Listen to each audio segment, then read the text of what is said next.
मादा बिच्छू अपने जन्मे हुए बच्चों को अपनी पीठ पे लेकर क्यों घूमती है? लेकिन वही बच्चे अपनी मां को ही क्यों खाने लगते हैं? मादा बिच्छू अपने बच्चों के लिए खुद का बलिदान क्यों देती है? चलिए जानते हैं मादा बिच्छू की यह अजीबो-गरीब प्रक्रिया के बारे में। सबसे पहले जानिए मादा और नर बिच्छू के अनोखी प्रजनन प्रक्रिया के बारे में।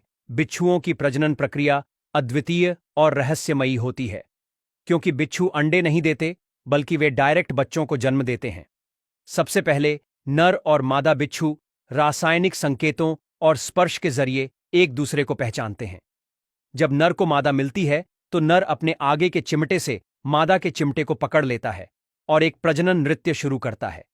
इस नृत्य के दौरान नर और मादा एक दूसरे को खींचते और धकेलते हुए आगे पीछे और गोल गोल घूमते हैं, जिससे यह नृत्य बहुत आकर्षक और अनोखा लगता है। बिच्छू के इस नृत्य का मुख्य उद्देश्य ऐसी जगह ढूंढना होता है जहां नर बिच्छू अपना शुक्राणु कैप्सूल छोड़ सके। फिर सही जगह पर नर जमीन पर एक शुक्राणु कैप्सूल छोड़ता है जिसमें उसके शुक्राणु होते हैं। इसके बाद वह नृत्य करते हुए बहुत सावधानी से मादा को उस स्थान पर ले जाता है ताकि वह कैप्सूल मादा के शरीर के अंदर चला जाए। कैप्सूल मादा के अंदर चला जाता है तो नर मादा को तुरंत छोड़ देता है, क्योंकि कई मामलों में मादा नर को खा भी सकती है। फिर वह अंडे मादा के शरीर के अंदर ही विकसित होते हैं, इसलिए वे अंडे नहीं देती बल्कि सीधे बच्चे पैदा करती हैं। जब शिशु बिच्छू का विकास पूरा हो जाता है तब मादा उन्हें एक एक करके जन्म देती है।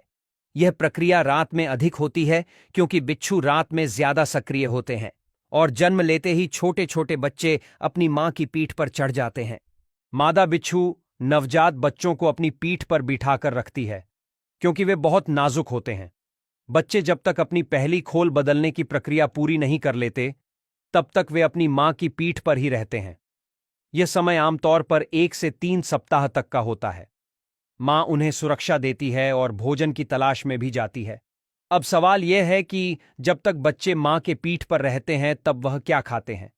तो इसके 2 जवाब हैं। नंबर 1, कुछ संशोधन में पता चला है कि मादा बिच्छू अपने शरीर से एक विशेष पोषक पदार्थ छोड़ सकती है, जिसे बच्चे अपनी त्वचा के माध्यम से या सीधे अवशोषित कर सकते हैं। नंबर 2, नवजात बिच्छू जब मां के गर्भ में होते हैं तो वे अपने शरीर में थोड़ी मात्रा में पोषण संचित कर लेते हैं, जिससे जन्म के बाद वे कुछ हफ्तों तक बिना खाए पिए जीवित रह सकते हैं। जब बच्चे मजबूत हो जाते हैं और खुद शिकार करने योग्य बन जाते हैं तो वे मां को छोड़कर स्वतंत्र हो जाते हैं। लेकिन अगर कोई वजह से मादा बिच्छू मर जाती है तब छोटे छोटे बच्चे उसके मां के शरीर को ही खाने लगते हैं, क्योंकि उनके पास भोजन के लिए कोई रास्ता नहीं होता। दूसरी ओर मादा बिच्छू को भोजन की कमी लगती है, तब वह भी कभी कभी अपने कुछ कमजोर बच्चों को खा सकती है। यह व्यवहार जीवों में नेचुरल सिलेक्शन का हिस्सा होता है, जिसमें केवल सबसे मजबूत बच्चे ही जीवित रहते हैं।